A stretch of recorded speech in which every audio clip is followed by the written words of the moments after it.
Mahindra has started 2026 in style with the launch of the 7XO, the update to the 700, and a lot is different. Of course, the name, that was the big one. No more confusion now. Is it 700? Is it 700? It is simple 7XO. It is their flagship product, and a lot is different.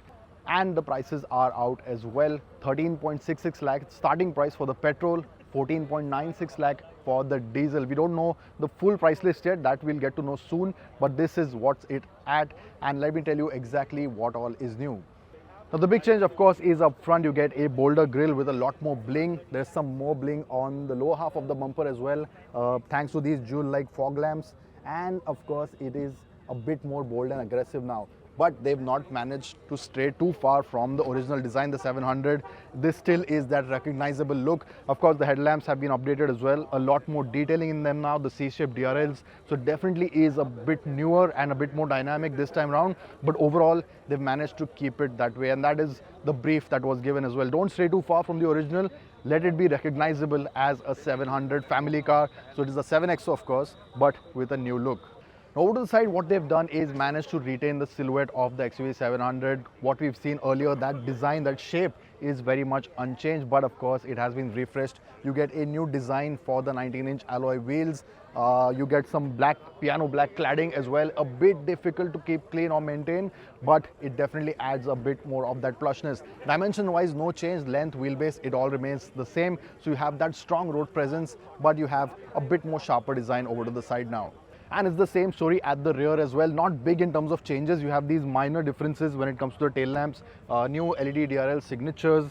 But apart from that, everything remains pretty much similar to what the 700 or the 700 was, because that is what Pratap Bose also said. We don't want to be too different. We want to be familiar, but we want to be a bit special as well this time around. I think that's what they have achieved. But of course, we'd love to know your thoughts on the design. So do let us know down in the comments. What do you think on the outside? Could they have done a bit more, or is this okay for now? Now on the inside, a lot is different again.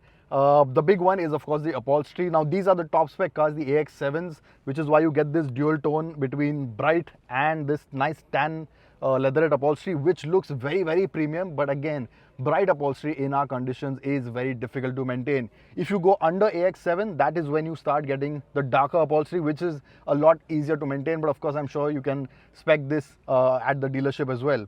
The big talking point, of course, is this triple screen layout that we saw on the XUV 9S. A lot that you can do with it. High resolution, fantastic processing power, Snapdragon powered. You get Dolby Atmos, Dolby Vision. You can watch matches, YouTube, consume content. So a lot that you can do. And that's the party piece of this car. It just offers so much for the consumer that you really wonder, why do I go into the higher segments? And from where I'm sitting, comfort is excellent as well. The seats are very well bolstered, good amount of support as well. Cushioning is nice. You've got really dense foam in here, so it holds your body well, but it's not really uncomfortable and hard either. Of course, front seats are ventilated, but the rear ones get ventilations as well, which is a great party touch. Power adjust for both front seats, driver and passenger. You get memory function for the driver as well. And the steering again is all new, 2-spoke unit. Lot of piano black, which will attract a lot of smudges, fingerprints. So that is a bit on the downside, but it definitely looks premium and plush. It adds that bling. You have a lot of piano black on the center console as well. Lots of storage area to keep your phone, wireless charger. You have a 65-watt Type-C port as well for charging, and you have your shortcut buttons on this command center right here for ventilation, for your drive mode and the music as well. The highlight obviously is going to be this section because you can do so much with it. But again, everything is into a touchscreen, so it's not really nifty to use. You have no physical buttons on the dashboard, and I will keep saying this every time we get a car with no physical buttons, that it is important. It does make your life a lot easier. But of course, a lot of the XUV clientele sits in the back as well. So let's check out what that's like.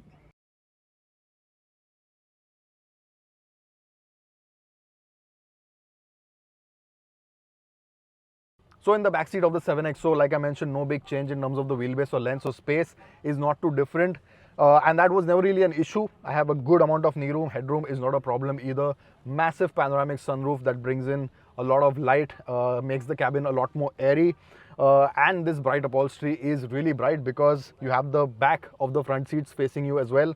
So you have a lot of that white material, which as I said, is very easy to stain and get dirty. So keeping this clean will require extra effort.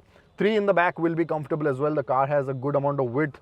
You get AC vents here, you get a wireless charger as well, and the new addition on this one, a Boss mode right here if you are seated on this side of the seat. Other features include 65-watt Type-C charging at the back of both front seats, and you have a center armrest with 2 cup holders as well. You get blinds for the massive windows, which is a great touch also. So overall, a very comfortable back seat. You can of course recline the backrest, get a nice comfortable position. So very comfy in the back, and it's no surprise why people prefer the back seat of this car. It is quite spacious, but of course it is a 7-seater, so there is a third row as well, which is not too different. As I mentioned, space has not changed, so you get the same seating layout as before, but with this new bright upholstery, which is a bit nice. Now this is one area where there hasn't been any change. The powertrain remains as it was. You get the petrol and diesel options, automatic and manuals as well. But what has changed though is the suspension. They've got new tech in there, and that's something we'll find out tomorrow when we drive the car. Reviews will be dropping very soon, so don't forget to subscribe to the Autocar India channel and hit that bell icon as well. So that is the Mahindra XUV 7XO. A lot that has changed, but they've managed to retain the positives from the 700. And now of course the big one, when do you get the car? Now test drives begin as early as 8th of January. 14th of January is when you can start bookings, and deliveries will begin in April if you have the AX, AX3 or AX5. If you've got the AX7, the L or the T, then you can get your car a bit earlier. But of course we'd love to know your thoughts, so do let us know down in the comments what you think on the 7XO, what all could have changed and what all is actually quite nice.